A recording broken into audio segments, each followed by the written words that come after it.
நான் வந்து ஒரு 3 படம் ஹாலிவுட்டில் ஒர்க் பண்ணோம். அங்கே எல்லா ஒயிட்ஸ் வெள்ளைக்காரங்கன்னு சொல்கிறோம் இல்லையா, அவங்க எல்லாரும் தங்களை அறிமுகப்படுத்திக்கும்போது ஐ எம் ஃபிலிமி கை, நான் சினிமாக்காரன் அப்படின்னு சொல்லிக்கிறாங்க.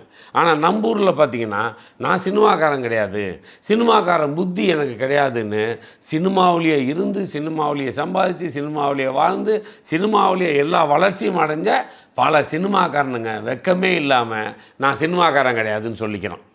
அவங்களுக்கெல்லாம் குத்தி காட்டணுங்கிறதுக்காகவே நான் பல வருஷங்களுக்கு முன்னாடியே சினிமாக்காரன் அப்படின்ற பேரை அடைமொழியாக சேர்த்துக்கிட்டு என்னோட பேரை சேர்த்து சினிமாக்காரன் பாபுஸ் அப்படின்னு வச்சுக்கிட்டேன்.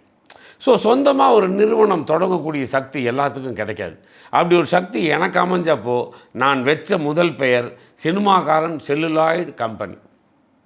செல்லுலாய்டு அப்படிங்கிறது திரை வடிவத்துக்கு உண்டான ஒரு பெயர். ஸோ அப்போ அந்த திரைமொழியில் நீங்கள் பார்த்தீங்கன்னா சினிமாங்கிறது வேலை கிடையாது, ஒரு வகையில் சர்வீஸ்.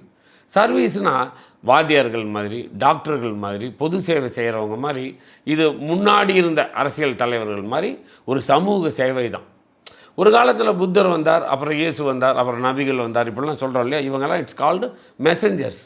இவங்க மக்களுக்கு நன்மை பயக்கக்கூடிய நிறைய நல்ல கருத்துக்களை தான் சொல்லிட்டு போயிருப்பாங்க. அப்படி நல்ல கருத்துக்களை சொல்லக்கூடிய கதை எழுதி அதை திரைக்கதையாக்கி வசனம் எழுதி டைரக்ட் பண்ணி ஒரு படத்துக்கு கொண்டு வரக்கூடிய டைரக்டரு இந்த மெசஞ்சர் மாதிரி சமூகத்துக்கு நல்ல விஷயத்தை தான் சொல்லணும், நல்ல கருத்துக்களை தான் சொல்லணும். அப்படி சினிமாக்காரன் செல்லுலாய்டு கம்பெனியான என்னோட கம்பெனியில் வரக்கூடிய எல்லா ப்ராஜெக்ட்ஸ்லையும் கண்டிப்பாக இந்த சமூகத்துக்கு தேவையான, சமூகத்துக்கு செய்கிற தவறை சுட்டி காட்டுற மாதிரி இல்லை திருந்த வேண்டிய விஷயத்தில் திருத்துற மாதிரி ஒரு கருத்துள்ள கதைகளாகத்தான் என் ப்ரொடக்ஷனில் வரும். அதை நான் உறுதியாக சொல்லிக்கிறேன். அதுதான்.